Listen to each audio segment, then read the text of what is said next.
आरएसएसच्या कार्यक्रमात कौतुक करणाऱ्या नागपूरचे नवे पोलीस आयुक्त विश्वास नांगरे पाटलांवर मनसे अध्यक्ष राज ठाकरेंनी तीव्र आक्षेप घेत त्यांना पोलीस दलाच्या निष्पक्षतेची जाणीव करून दिली आहे। पुणे नाशिक सेमी हायस्पीड रेल्वेचा मार्ग बदलला असला तरी खेडमधील हजारो शेतकऱ्यांच्या सातबाऱ्यावरील प्रकल्पांचे सरकारी शिक्के अद्याप न निघाल्याने ते कर्ज आणि जमिनीच्या व्यवहारांपासून वंचित आहे।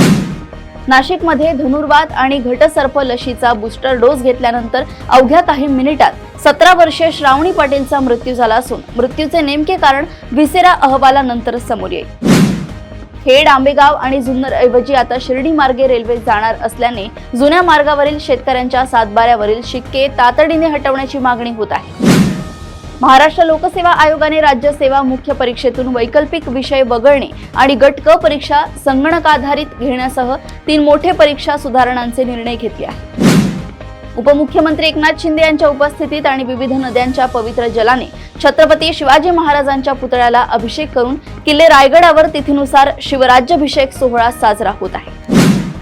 एमपीएससीने गट क संवर्गातील 2619 पदांसाठी मोठी जाहिरात प्रसिद्ध केली असली तरी परीक्षा ऑनलाईन घेण्याच्या निर्णयाला आणि अपारदर्शक नॉर्मलायझेशन पद्धतीला विद्यार्थ्यांनी तीव्र विरोध केला आहे।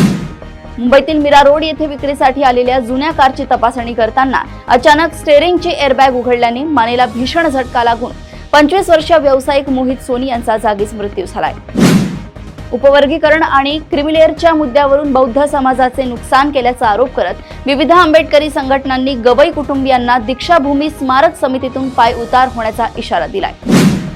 अन्न व औषध प्रशासनाचे आयुक्त तुकाराम मुंढे यांच्या मार्गदर्शनाखाली भिवंडीत अमेझॉन रिटेलच्या गोदामावर धाड टाकून मुदतबाह्य अन्नपदार्थ पुन्हा बाजारात विकण्याचा प्रकार उघडकीस आणत गोदामाचा परवाना रद्द केलाय। प्रदेशातील अशाच टॉप 10 बातम्या मी ऐश्वर्या आपल्यापर्यंत घेऊन येत राहील। तोपर्यंत बघत रहा देशोन्नती। नमस्कार।